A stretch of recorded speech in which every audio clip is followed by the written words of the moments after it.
What's going on, guys? This is Sean from Southwestern Studios, and today we're going to do a dynamic range test between the Sony A6000 and the Sony A6300. Now, I'll be using the 28mm f2 full frame lens on both these cameras just to make sure we get the same results and everything's the same across the board. And we're going to test out a couple of photos. One is just going to be the overall image quality of each, and the second set is going to be the dynamic range. So right now what's happening is the sun right here is peeking across the clouds, and pretty soon it's going to come up and I'm going to have a heavily backlit background, and it's going to drop this whole foreground into shadows.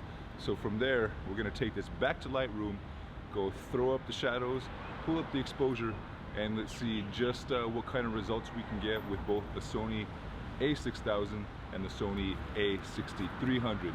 So let's get started.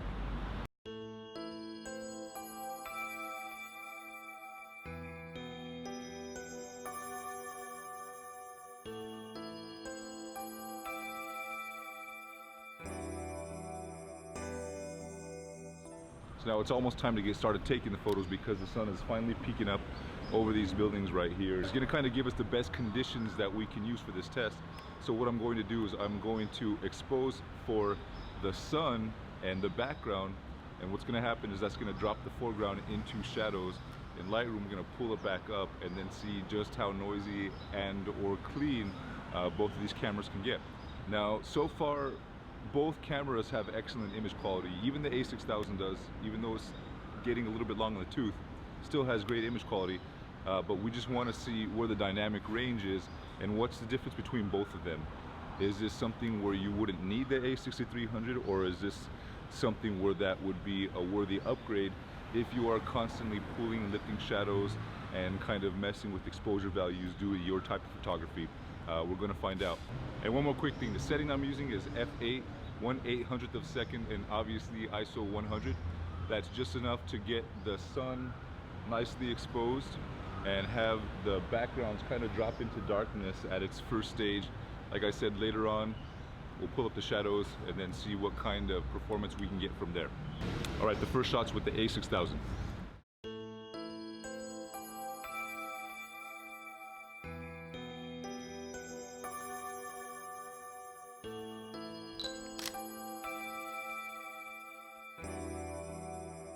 And the second shot's gonna be with the A6300.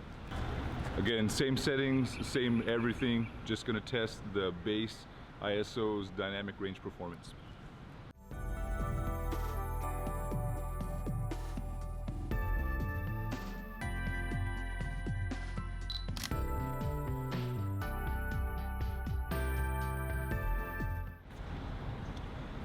All right, everything looks good enough. I think we're about finished with the test. Now let's go back to Lightroom and check out and see what results we get. All right, guys, so we're back here at Lightroom and we're gonna get started with the comparison.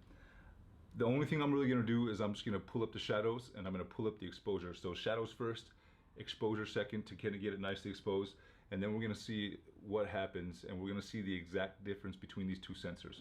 So first, let's get started. Okay, so if you take a look over here, these are the raw images, and you can see I exposed for the sun right here. All right, so you can see I exposed for the sun right here, and let's get a little bit closer so we can see. Now, if you take a look at that, pretty much you're gonna see a lot of the same kind of details. There's the sharpness is relatively the same. All these details are looking pretty close to each other. We got some cars there, and you can see the cars. They're looking pretty good too as well. So now, with that being said, we're going to go ahead and raise the shadows. Now I have this preset up here, and I'm going to tell you, I'm going to put the preset up. Both are going to pop up, and you will be able to see pretty much immediately which one's going to be which. The difference is super obvious. The difference is very apparent. So let's go ahead and go to this preset real quick, and I want to show you guys both. Okay, so here we go. I'm turning on the preset here, just so we can see what happens when we lift those shadows and pull that exposure. Okay, here we go. All right, both of them are here. All right, so looking at it now, you should be able to see right away which one is which. But if you don't know, the one on the left is the A6300, and the one on the right is the A6000.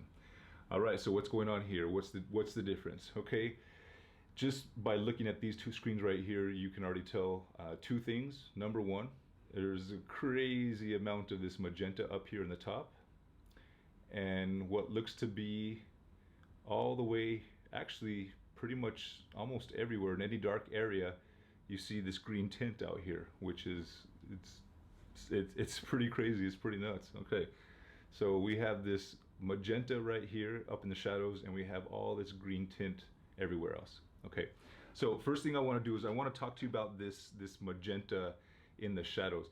This primarily has happened to me in trees, in tree shadows for some reason why. I'm not really sure, but when I'm using the A6000 and I'm doing some sort of like when I'm working on files from the A6000, mostly when it's like dynamic range testing, for some reason in the shadowing areas of trees, I really get a lot of this red magenta. I couldn't tell you why. I'm not exactly sure. If you know the reason why I'm getting that crazy red magenta in tree shadows specifically, please let me know in the comments below.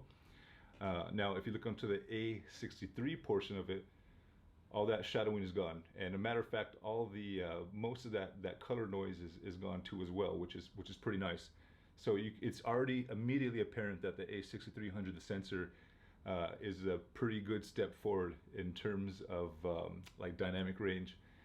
Okay, so now we're gonna go over to this sign right here. Okay, so the first thing you notice, look for the A6000, green everywhere. 6300, the green's not there. But now let's just look at the detail. And from what I can tell, we'll look at both these cars right here. Yeah, these cars pretty much have the same amount of detail, so that's pretty good. The sign looks basically the same. Let's go up and check the buildings.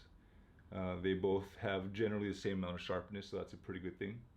Okay, now we're gonna go over here too, which is gonna be like really, really noticeable. We're gonna zoom in here on this car. Now look, you can totally see these are the right colors for the 6300, but on the 6000 there is that crazy green cast, as if there have been a bunch of green LED lights, you know, lighting that place up, and that wasn't the case. That was just in the morning, in the daytime. So I'm not really sure what to say about that, other than that when using the A6000, just be careful about trying to really push those files past that far in post, because it's you can really see there's a lot of green. It's this almost this entire photo has some sort of a green cast on it, with the exception of the top part right here, which I don't really see anything. So at least that's good. Now, as far as detail goes, though, the detail is actually pretty good. Like, it's pretty close. I don't see a huge difference when it comes to sharpness out here. So looking at this sensor right here, the sharpness is pretty close, and even in the car, let's go to the car. This is a good example right here. Okay, so the sharpness of the car, it's pretty good on both sensors. So both the A6300 and the A6000 sensor, the sharpness of the car is pretty there. Now keep in mind, the A6000 was, I believe, a 2014 camera, and the A6300 was a 2016 camera, I believe. So it's a couple years between sensors. So I don't really see a noticeable step up in sharpness on the 6300, but what that tells me though is that the A6000 sensor was actually pretty good, you know, for its time. Just the only flaw, unfortunately, being that crazy green cast, and then this what looks to be rain, magenta rain coming down from this tree right here, which is, again, I've always wondered why that's the reason there. So now we're gonna look at the noise pattern and see what we can see. I'm gonna pull this tree up again, and as you can see, right here on the left and right here on the right, and as you can see, the noise in the 6300 is pretty good. It's not that bad, you know, for being pulled up so far. It's fine. Now, conversely, the noise on the 6000, it's a lot. It's a lot more than the 6300. So that's to be expected. But again, the detail remains. It's just that it's a lot more noisy on the 6000, and that plus that crazy green cast, and then this magenta, whatever is going on right here, I don't even know. But as you can see from these images right here, both sensors actually perform pretty well. in terms of at least detail and sharpness. I shot this with the 28mm f2.0, the FE lens, the full frame lens. It works great on the crop sensor lenses too as well. So if you have any issues about that, feel free to put it on your A6000 and take a look at it. It's pretty good. You know, you will enjoy the sharp shots that you're getting. But again, back to the sensors. Besides the crazy green and magenta hueing and extra noise, there really isn't a whole bit of difference between them. And again, like I said earlier though, that's kind of a testament to the sensor inside the A6000 on its own, because it was actually pretty good. As you can see, it really does hold its own detail wise with the A6300. Sharpness wise, it's fine. But it's just unfortunate though that you have that green cast issue and that magenta issue. So that's probably something that Sony did identify and then fix the problem for the 6300 sensor. They just probably made sure that it wasn't going to exhibit that type of behavior, which is good for any A6300 owners. So this part's pretty much finished up. Now I'm just going to turn around and give my final thoughts on the subject. Alright guys, so there's really not a whole lot left to say. You saw the results. If you're making a decision based off of sensor performance alone, then obviously the A6300 is one that you're going to want to get. That's it, you know.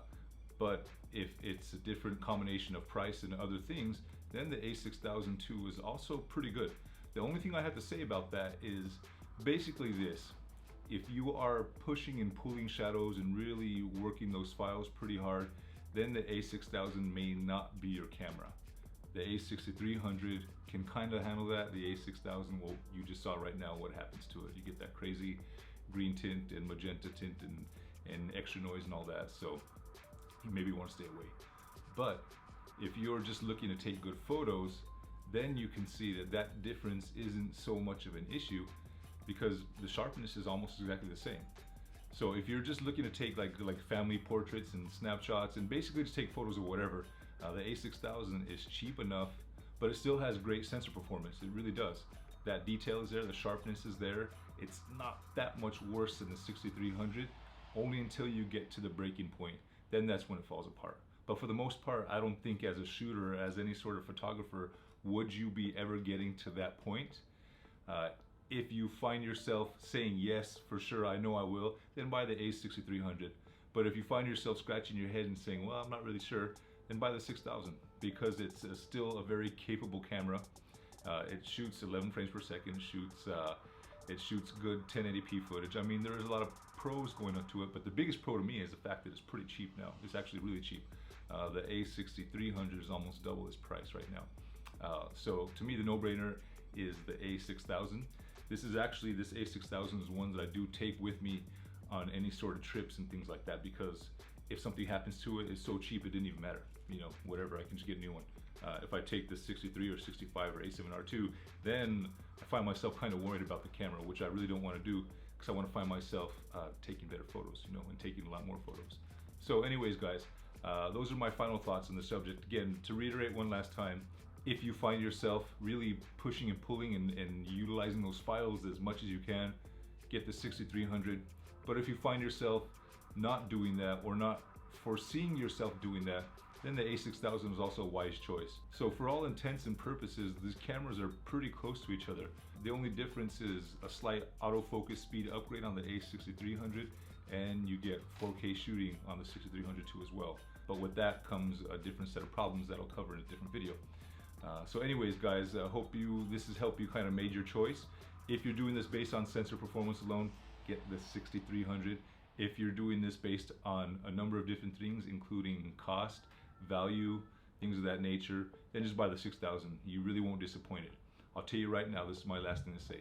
If you're taking the same shots with this 6000 or 6300 under just regular normal conditions, then you're not going to see a difference in the sensor performance. Alright guys, hope you guys enjoyed this video. Hope you guys come back for the next one. This has been Sean from Southwestern Studios, and I will talk to you guys later. See ya.